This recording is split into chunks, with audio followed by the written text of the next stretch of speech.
Meu amigo, vamos continuando a saga do INSS. A coisa se torna cada vez pior. Tenho dito aqui no canal, quanto mais se revira essa história, pior a situação fica para todos os envolvidos. Para o governo Lula, então, nem se fala, porque olha só, o sindicato que tem o irmão dele, o tal do Frei Chico, que não é nem Frei nem Chico, que tem o tal do Frei Chico aí como diretor, bateu a arrecadação recorde com desconto de aposentadorias, uma coisa assim absurda, um crescimento até 2024 de 414%, chegando a 90 milhões de reais. Vai respingar no Lula isso aqui, sem sombra de dúvidas, e principalmente se a investigação continuar, e vai continuar, porque não dá para segurar essa barra, não dá para impedir a coisa de avançar. Olha só, Norte e Nordeste são as áreas mais afetadas com essa fraude no INSS. Tem municípios dessas regiões que tem mais de 60% dos beneficiários lesados com isso. É claro, as regiões em que tipicamente temos uma população com menor instrução, uma população que pode ser mais facilmente roubada, mais facilmente lesada por meio de golpes. Ainda assim, a Gleisi Hoffmann disse que não há motivo para a demissão do Carlos Lupe. Pois é, embora ele próprio aqui tenha assumido que já sabia, a gente vai ver um vídeo dele falando isso, sabia que estava rolando coisa errada no INSS, e olha só, ele indicou, pediu a nomeação do Virgílio Antônio Filho, que é um suspeito aqui, de acordo com a Polícia Federal, de ter recebido cerca de 12 milhões de reais de associações de aposentados, ou seja, de acordo com a Polícia Federal, essas associações estavam roubando o dinheiro dos aposentados e depois repassando grana para quem dava aquela ajudinha. Esse cara era procurador-geral do INSS. E aí, Carlos Lupe, como é que você me indica um indivíduo desses aqui? Por quê? Com qual finalidade? E o negócio está tão escandaloso e tão certamente vai respingar no governo Lula que a grande mídia está apelando de todas as formas. Olha só, repercutiram a notícia de que o careca do INSS, um cara aqui que está envolvido nessa história também aqui, estaria em tese envolvido nessa história, doou R$ 1 para a campanha do Bolsonaro em 2022. Não é R$ 1.000, não é 1 milhão, é R$ 1 de fato. E isso vira notícia aqui no Brasil. É impressionante. E tem um ponto ainda pior nessa história que eu vou citar depois de tudo isso aqui pra gente conversar e ver o quanto que a coisa pode ainda piorar. Mas antes, não se esqueça de se inscrever no meu canal se você ainda não for inscrito. E se você quiser colaborar ainda mais com o meu trabalho, você pode se tornar membro patrocinador do meu canal, só clicar no botão Seja Membro aí embaixo. A partir de R$ 1,99 por mês, não te custa tanto assim, mas me ajuda bastante. Pode ter certeza disso. E caramba, 3 minutos só de introdução de vídeo. É mole? Daqui a pouco tá na hora de eu tomar a minha aguinha padrão no meio do vídeo para dar aquela pausa natural, né? E eu tô na introdução ainda. O tal do Frei Chico, você sabe quem que é. Conforme eu falei, o nome do cara não é nem Frei. Aliás, o nome do cara não é Chico, né? Porque ele é José Ferreira da Silva e ele não é Frei coisa nenhuma, não é religioso. Aliás, parece até que ele é ateu. Mas enfim, o que importa é que ele é irmão do Lula e que ele é diretor do Sindinap, o Sindicato Nacional de Aposentados, Pensionistas e Idosos.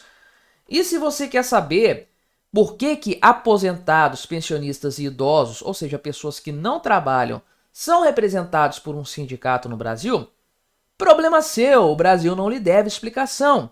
Enfim, em 2023, essa associação bateu o recorde de recolhimento nessas mensalidades associativas. Esse roubo que acontecia nas contas, nos benefícios dos beneficiários. Por que será que isso aconteceu?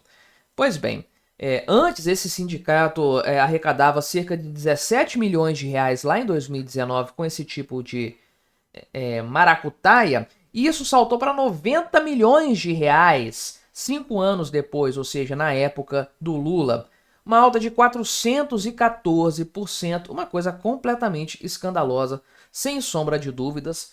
Muita água vai rolar debaixo dessa ponte ainda, né? Antes de falar do Nordeste, vou tomar a minha aguinha aqui. Pois é, né? Nordeste, A galera que fez o L com gosto foi a galera que mais levou o ferro nessa história, de acordo com os números que são demonstrados aqui. Então, vários municípios sofreram muito, os idosos sofreram absurdamente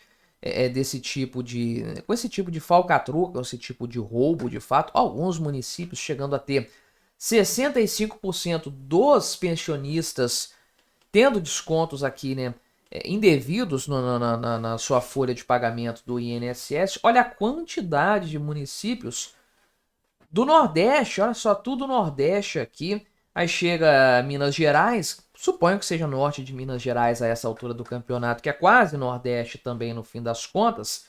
Enfim, né? E o Maranhão é Nordeste ainda, não é Norte. É Tocantins que é o Norte. Enfim, o fato é que essas regiões são as mais afetadas com essa fraude. Obviamente, são regiões onde temos pessoas com uma capacidade, uma instrução menor, uma capacidade de compreensão desse tipo de situação mais complexa menor, portanto, pessoas mais vulneráveis, mais propensas a serem roubadas por bandidos, por criminosos. E aí a gente volta ao caso do Carlos Lupe. Vou até botar aqui o vídeo dele falando, né, pra gente ouvir da boca do Carlos Lupe que ele sabia do que estava acontecendo. Olha só. Fui surpreendido com o volume disso. Porque sabia que tinha uma denúncia aqui, outra lá, a gente sempre soube no mundo, fingia que tem um 35 que anunciava isso, a gente recebia queixa, a própria plataforma do INSS aparecia algumas pessoas se queixando. Agora, nesse volume, nesse quantitativo, com uma organização, uma quadrilha verdadeira, eu tomei conhecimento agora e eu acho que isso não pode continuar. Meu amigo, é complicado. Toda vez que o Carlos Lupe fala, acredito que o pessoal do Palácio do Planalto tem vontade de pular da janela, porque ele só piora a situação, uma situação que já está para lá de ruim. Olha só, ele pediu a nomeação do Virgílio Antônio Filho, conforme eu falei, ele é procurador-geral do INSS.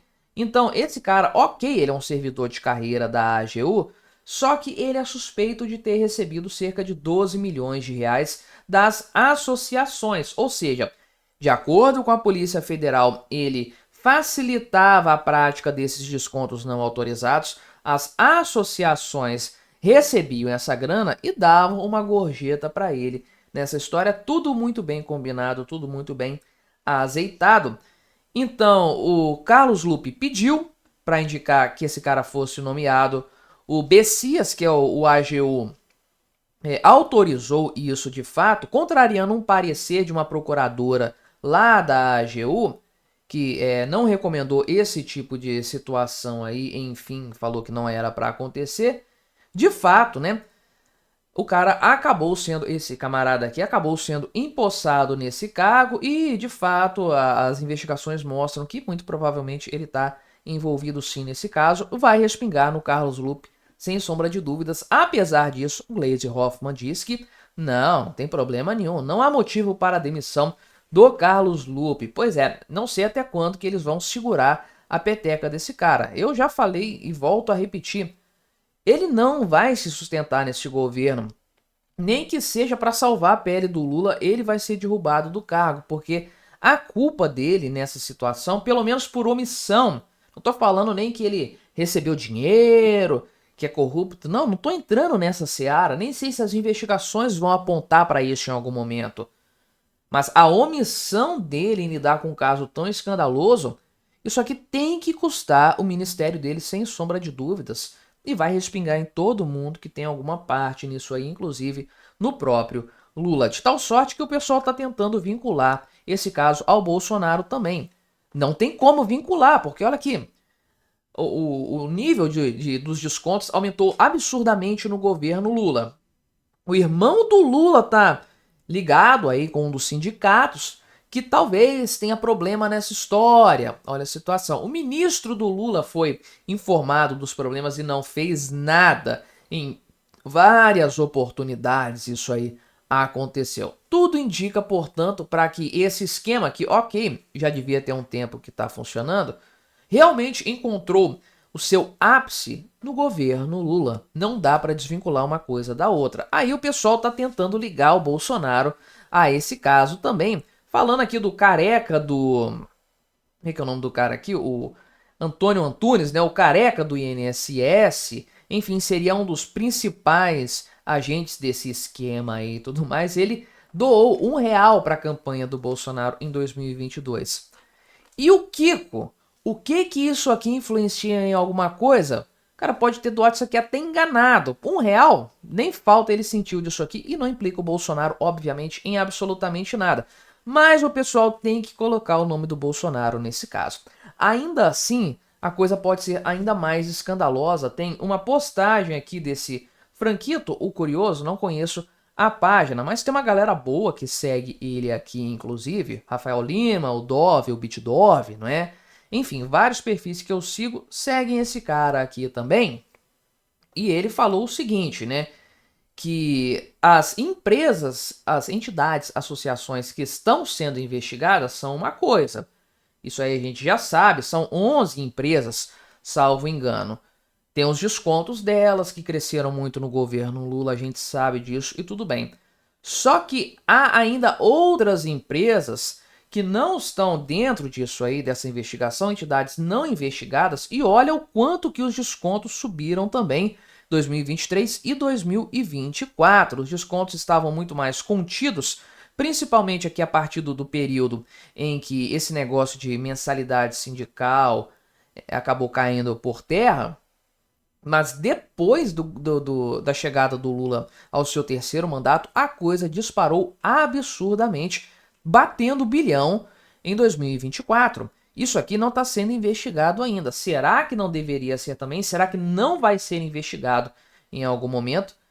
Onde há fumaça, há fogo, e aqui tem outro ponto a ser analisado que pode elevar ainda mais todo o problema que está sendo investigado. Mas me diga aí o que você achou da minha análise, colabore com o nosso debate, se inscreva no meu canal se você ainda não for inscrito e até a próxima.